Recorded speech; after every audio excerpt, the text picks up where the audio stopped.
Olá, queridos amigos e amigas que acompanham este nosso grupo de reflexão bíblica São Jerônimo. Estamos vivendo já os últimos dias da Quaresma, este tempo forte no qual somos chamados à conversão, chamados a dar uma adesão sempre mais autêntica à pessoa de Jesus e à sua mensagem, para acolhermos bem os frutos pascais que se aproximam em nossas vidas. Nesta quarta-feira da quinta semana, partilhamos com vocês a nossa reflexão sobre o texto do Evangelho, tirado de João, capítulo 8, versículos de 31 a 42. O contexto dessa passagem é o mesmo do Evangelho do domingo passado e dos dias da semana que vieram após o domingo.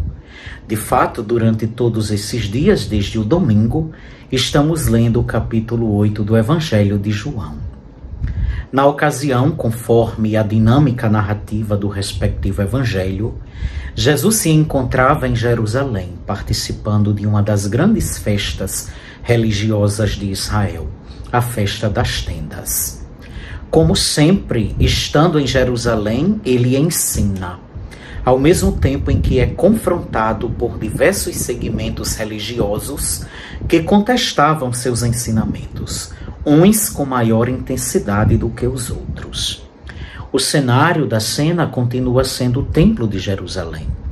E os interlocutores diretos de Jesus neste episódio parece ser um grupo determinado de judeus que, a princípio, tinham acreditado nele, como diz o início do texto. Geralmente, quando o evangelista João emprega o termo judeus, ele se refere às autoridades religiosas, aos chefes, que sempre foram muito hostis a Jesus. Esse termo, portanto, nunca inclui todo o povo judeu. E neste episódio, particularmente, ele fala de judeus de modo ainda mais específico. Ele fala de judeus que acreditaram em Jesus. Apesar de ser uma informação ainda genérica, ela serve para separar esse grupo das autoridades e de outros grupos também hostis a Jesus, como eram, por exemplo, os fariseus e os mestres da lei. Se esses judeus acreditaram em Jesus, é porque houve uma certa empatia. Não eram pessoas tão fechadas quanto as autoridades deles. Eram pessoas que o escutaram com atenção e interesse, a ponto de terem acreditado, provavelmente atraídas pelos seus ensinamentos ou até pela sua eloquência. Podemos considerar, então, os 2 primeiros versículos como a chave de leitura de todo o texto. Por isso, será exatamente neles que daremos maior ênfase em nossa reflexão. O texto começa com a seguinte afirmação: Jesus disse aos judeus que nele tinham acreditado: se permanecerdes na minha palavra, sereis verdadeiramente meus discípulos, e conhecereis a verdade, e a verdade vos libertará. De modo bastante sutil com estas informações, o evangelista faz uma advertência e uma denúncia ao mesmo tempo. E é muito importante recordarmos isso, hoje e sempre, como aliás ele mesmo vai fazer ao longo do Evangelho, embora com outras palavras em outras passagens. Ele está chamando a atenção aqui para uma realidade muito frequente, sobre a qual devemos estar vigilantes. Crer em Jesus, mas não permanecer na palavra dele. A atitude de crer é indispensável para uma boa relação com ele, para conhecê-lo junto com a sua mensagem e posteriormente para segui-lo. Mas essa crença só tem sentido e solidez quando se permanece na palavra dele, quando se dá plena adesão aos seus ensinamentos, deixando-se transformar, assimilando o seu jeito de viver, cujo traço distintivo é o amor. É permanecendo na palavra dele, portanto, que a pessoa se torna verdadeiramente discípulo ou discípula. Palavra essa que não é um livro, mas que é ele mesmo, a pessoa de Jesus. E mais adiante, já no momento da ceia, Ele mesmo vai afirmar que seremos seus verdadeiros discípulos ou discípulas à medida em que vivermos o mandamento do amor, ou seja, amando-nos uns aos outros como ele mesmo nos amou. Também na ceia, ele vai repetir o convite para a permanência nele, a permanência no seu amor.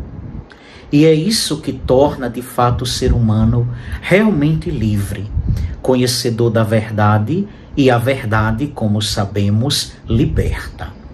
A verdade que no Evangelho de João também não significa uma doutrina, um ensinamento, tampouco um segredo escondido a ser revelado. A verdade é a pessoa de Jesus, é o Verbo que se fez carne e por isso pode ser tocado, experimentado, com a sua força humanizante, capaz de transformar o mundo pelo amor, que é a essência do seu ser. À medida em que a Páscoa se aproxima, é importante estarmos cada vez mais convictos da permanência na palavra de Jesus, para sermos fecundados por ela, vivendo como seus verdadeiros discípulos e discípulas. E assim sendo, os frutos não poderão ser outros, senão o amor, a justiça e a solidariedade. Nos versículos seguintes, o texto mostra o diálogo entre Jesus e os seus interlocutores fluindo, avançando, mas ao mesmo tempo travado, cheio de mal-entendidos, que revelam o quanto eles ainda não tinham permanecido na palavra de Jesus. Por isso não tinham ainda assimilado em que consiste a verdadeira liberdade. E como consequência também não tinham experimentado Deus como Pai. Por isso não tinham ainda sido contagiados pelo seu amor. Eles ainda estavam presos aos velhos esquemas da religião tradicional. Daí fica mais uma advertência para nós, a partir do Evangelho de hoje.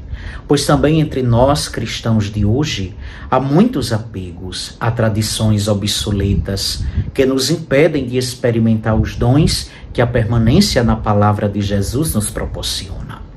O fechamento à palavra de Jesus gera acorrentamentos, gera escravidão e até o ódio que mata, como queriam fazer os seus adversários. Por isso é preciso aderir à sua palavra, deixar-se humanizar por ela, conhecer a verdade que é Jesus mesmo e viver profundamente o seu amor. São estes os melhores frutos de conversão que podemos colher de uma quaresma. Que assim seja.